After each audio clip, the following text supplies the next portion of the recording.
Assalamualaikum warahmatullahi wabarakatuh. Waalaikumsalam. Kami dari kelompok 3 akan mempresentasikan tentang antena linear wire antena atau antena kabel. Berikut adalah list dari kelompok kami. Yang pertama, Kenalkan, nama saya Abdi Aziz Putrawan, nomor absen 1. Perkenalkan, nama saya Filipus Triaditama, absen 8. Perkenalkan, nama saya Rahmat Fajar, nomor absen 15. saya Tito Fermudani, nomor absen 18. Dan saya Wahyu Finitra Ramadhani Prasetyo Nitya, absen 19.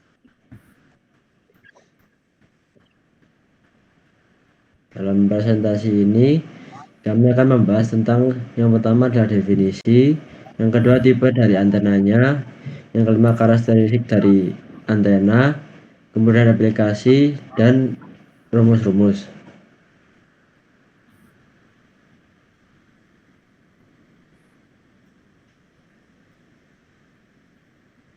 Oke, pada definisi sini adalah linear wire antena sendiri adalah jenis antena yang berbentuk kawat lurus dan berfungsi untuk mengirim atau menerima gelombang elektromagnetik. Antena ini bekerja berdasarkan aliran arus bolak-balik yang mengalir melalui kawat. Ketika arus bolak-balik tersebut mengalir, mata listrik di dalam kawat akan bergerak maju mundur secara periodik.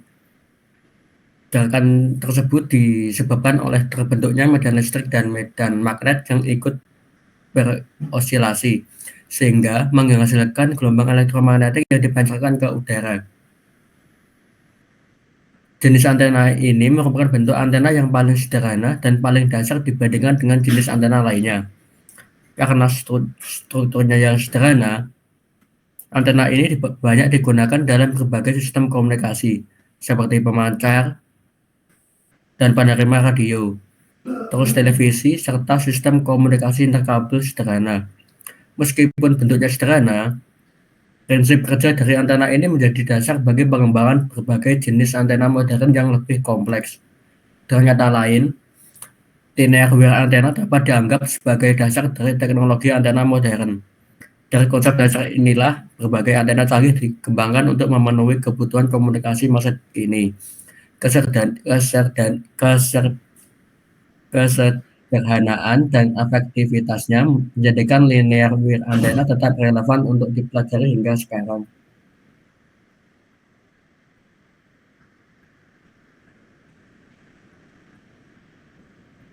Next. Sini antena ada berbagai macam. Di sini kelompok kami menyebutkan 5. Yang pertama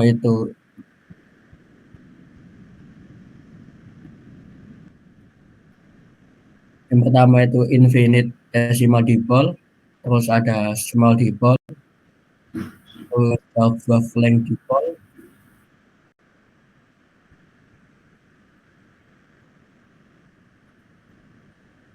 yang keempat finite length dipole, dan yang terakhir adalah quarter wave length monopole.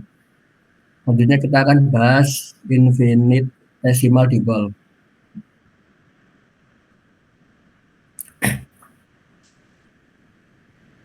Ada jenis ini, jenis antena teoritis yang panjang kawannya jauh lebih kecil dibandingkan panjang gelombang, atau ditulis sebagai bisa dilihat pada gambar tersebut. Antena ini tidak digunakan secara praktis, tapi sangat penting dalam teori, karena menjadi dasar atau building block bagi bentuk antena yang lebih kompleks. Dengan mempelajari antena infinite decimal dipole, kita dapat memahami prinsip dasar biasa antena secara keseluruhan. Pada antena ini harus dianggap konstan di sepanjang kawat. Biasanya digunakan plat ujung atau end plates yang memiliki muatan kapasitif untuk mempertahankan arus tersebut. Karena ukuran plat ujungnya sangat kecil, radiasi dari plat tersebut dapat diabaikan. Panjang dan ketebalan kawatnya juga sangat kecil dan tipis, sehingga dianggap tidak mempengaruhi pola radiasi secara signifikan. Walau secara praktis antena ini tidak efisien digunakan, konsep infinite dipole sangat penting dalam teori elektromagnetik karena membantu menjelaskan bagaimana antena menghasilkan medan listrik dan medan magnet yang kemudian memancar sebagai gelombang elektromagnetik. Dengan kata lain, antena ini adalah model ideal yang digunakan untuk memahami dasar-dasar perlambatan gelombang pada antena nyata. Next.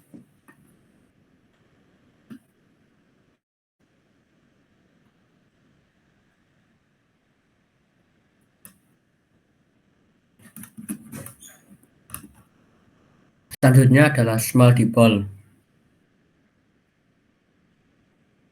Small dipole adalah antena yang panjangnya lebih besar dibandingkan antena infinitesimal, tetapi masih lebih kecil dari panjang gelombang. Secara matematis ditulis sebagai lambda per 50, jauh lebih kecil dari lebar kawat, lalu jauh lebih kecil daripada lambda per 10, yang memiliki arti antena ini memiliki ukuran yang masih cukup kecil, namun sudah bisa digunakan untuk mendekati kondisi antena nyata yang ada di dunia nyata. Antena ini sendiri merupakan pendekatan yang lebih akurat untuk menggambarkan antena pendek sebenarnya. Berbeda dengan antena yang sebelumnya kita bahas, pada small dipole, arus di sepanjang kawatnya tidak lagi dianggap konstan, melainkan mulai menurun secara linear dari bagian tengah menuju ke ujung. Tapi antena ini belum cukup panjang untuk menunjukkan distribusi arus berbentuk sinusoidal penuh seperti pada antena setengah panjang gelombang. Next.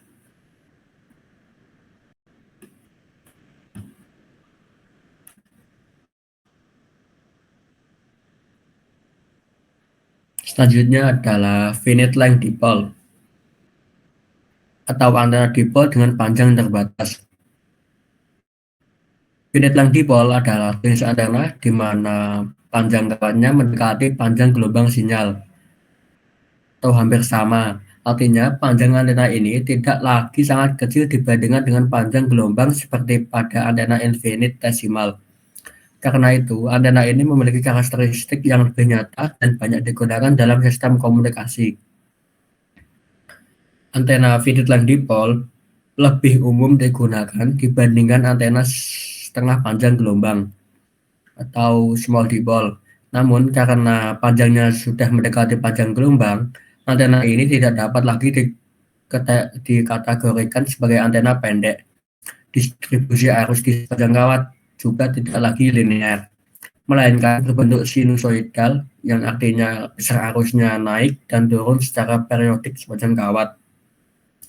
Dengan distribusi arus sinusoidal, pola radiasi yang dihasilkan lebih kompleks namun juga lebih efisien dibandingkan antena yang sangat pendek atau small dipole.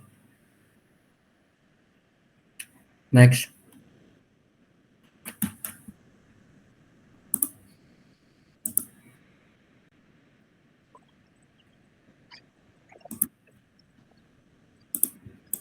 Oke, selanjutnya kita bahas half-wave dipole. Nah, panjang antenanya adalah setengah dari panjang gelombang. Nah, antena ini disebut half-wave dipole karena panjangnya setengah dari panjang gelombang sinyal yang digunakan. Arus yang mengalir di sepanjang antena tidak konstan, tapi berbentuk seperti gelombang sinus penuh. Karena itu, ia paling efisien dan paling banyak dipakai dalam komunikasi seperti radio dan TV, karena dapat memancarkan sinyal secara seimbang kedua arah. Next.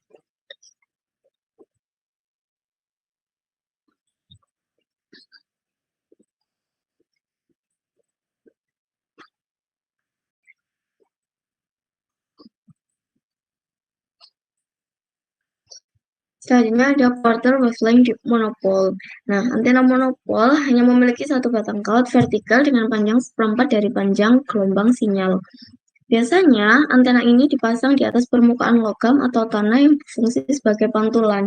Jadi, seolah-olah menjadi setengah lainnya dari antena dipol. Jenis antena ini sering kita temui pada antena mobil, menara pemancar radio, dan sistem komunikasi vertikal karena bentuknya sederhana dan efisien. Lanjut.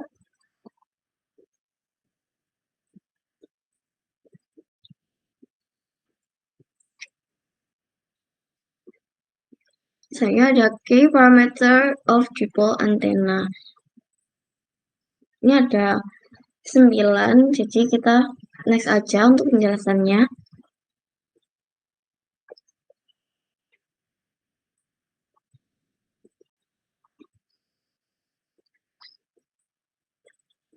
Nah, yang pertama ada normalized power pattern. Nah, pola ini seperti peta arah pancaran sinyal dari antena.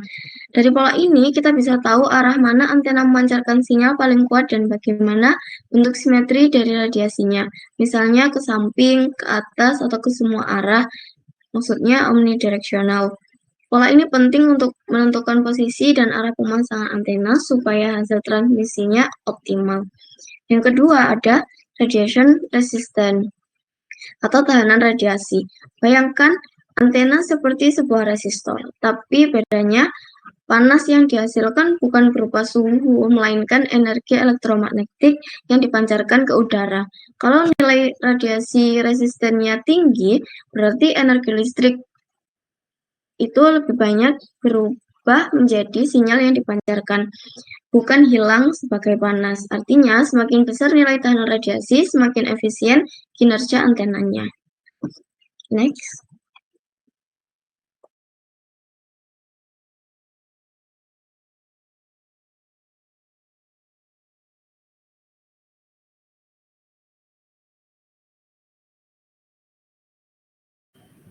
Oke, selanjutnya ada resistansi masukan. Jadi resistansi masukan adalah total resistansi yang dilihat oleh sumber daya pada terminal antena. Nilai ini mencakup resistansi radiasi, rugi-rugi, dan efek reaktif. Hal ini penting karena daya maksimum hanya bisa ditransfer ketika impedansi antena sesuai dengan impedansi saluran transmisi. Dan yang keempat ada impedansi gelombang. Impedansi gelombang adalah perbandingan antara medan listrik dan medan magnet yang gelombang elektromagnetik. Nilai ini menunjukkan karakteristik medium perambatan. Di ruang bebas nilainya konstan, tapi bisa berubah ketika gelombang mengenai tanah, logam, atau bahan dielektrik di sekitarnya. Next.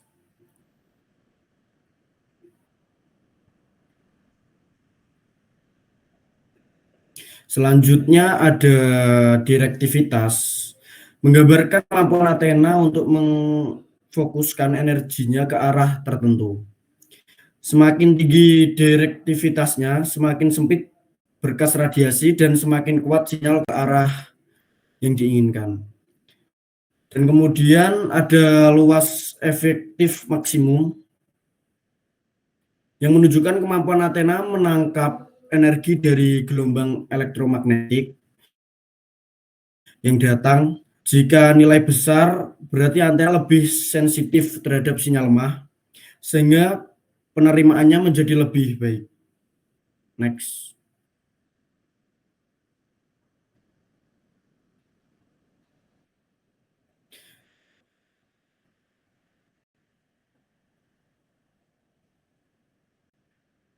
Dan ada panjang efektif vektor. Panjang efektif vektor menunjukkan seberapa efisien antena mengubah medan listrik menjadi tegangan. Nilai dan arah vektor ini menentukan sensitivitas serta pluralitasme antena, jadi sangat berpengaruh terhadap penerimaan sinyal. Dan yang terakhir ada lebar berkas daya setengah HPBW atau half power beam width, adalah sudut antara dua titik pada pola radiasi ketika daya turun 3 dB dari maksimum. Jika HPBW-nya kecil, antena menjadi lebih terarah, sedangkan HPBW besar menandakan antena memancarkan energi di area yang lebih luas. Next.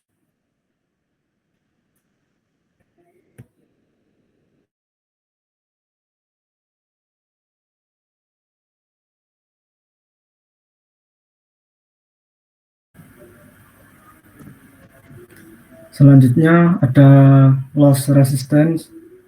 Loss resistance sendiri itu merupakan komponen yang menyebabkan terjadinya kehilangan daya di dalam antena. Biasanya itu terjadi karena hambatan pada konduktor atau sambungan yang kurang sempurna. Daya yang hilang itu tidak dipancarkan sebagai gelombang elektromagnetik, melainkan berubah menjadi atau diubah menjadi panas. Next.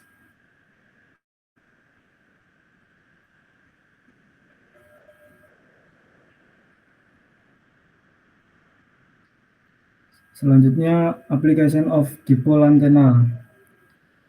Antena dipole jenis antena yang paling umum digunakan karena desainnya yang sederhana dan cukup baik untuk berbagai frekuensi.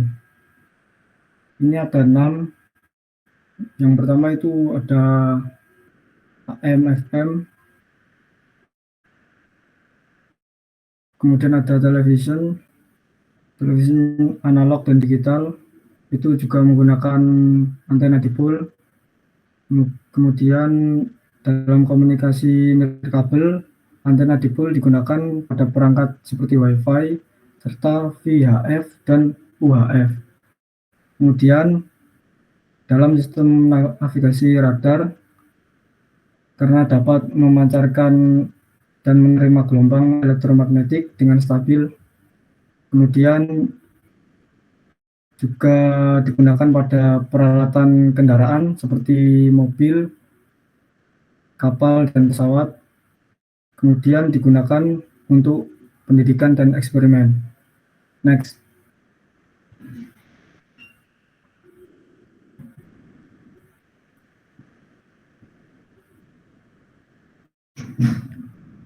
Ini rumus dari antena small dipole. Jadi kita next aja.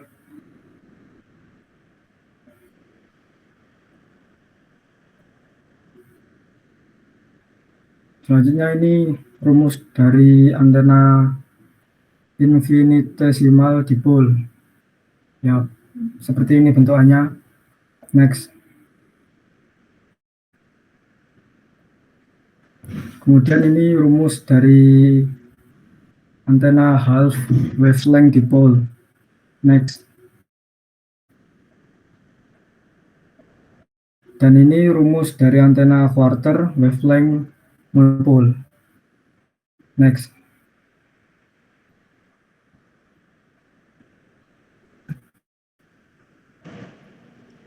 Baik, kemudian kita akan mendesain linear wire antenna di software CST Studio Suite. Yang pertama yang perlu ditentukan adalah frekuensi yang akan digunakan, tipe antenanya apa, fungsi antenanya sebagai apa, kemudian panjang gelombang. Panjang gelombang ini akan mengikuti frekuensi yang digunakan dan material untuk antenanya apa. Nah, di sini kita akan menggunakan frekuensi 1 GHz dengan tipe antenanya adalah half wavelength dipole dan digunakan untuk televisi dengan material yang digunakan adalah tembaga. Kemudian kita akan membuat template di CST, yaitu yang pertama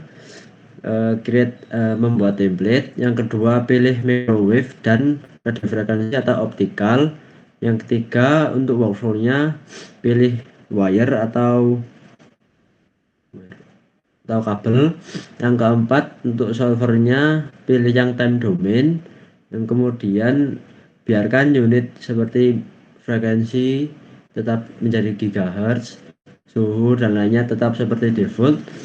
Nah, kemudian karena frekuensi yang digunakan 1 GHz, maka minimum frekuensinya akan menjadi 0 GHz dan maksimumnya adalah 2 GHz, sehingga frekuensi senternya adalah 1 GHz.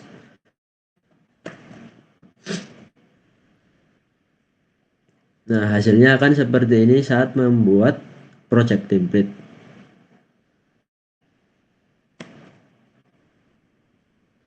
Nah, sekarang saatnya membuat antena di CST. Pertama, tentukan diameter atau ketebalan dari antena.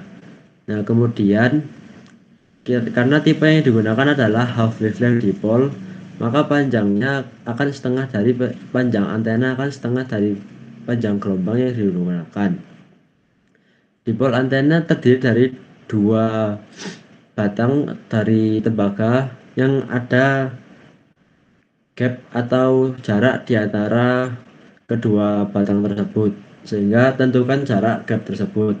Kemudian di CST untuk pemodelan, pilih yang model silinder. Untuk outer layer, untuk outer radius atau outer jari-jari luaran, tulis dengan setengah dari diameternya, dan untuk jari-jari yang dalam isi menjadi 0. Kemudian untuk zoom in dan zoom max nya, isi keduanya dengan gap, dan untuk zoom max tambahkan panjang salah satu dari antenanya. Yang kelima adalah materialnya menjadi tembaga. Yang keenam, lakukan step 4 dan 5 sama, namun sekarang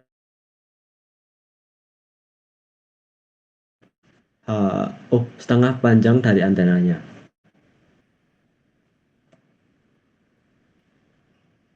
Sehingga hasilnya akan menjadi seperti ini.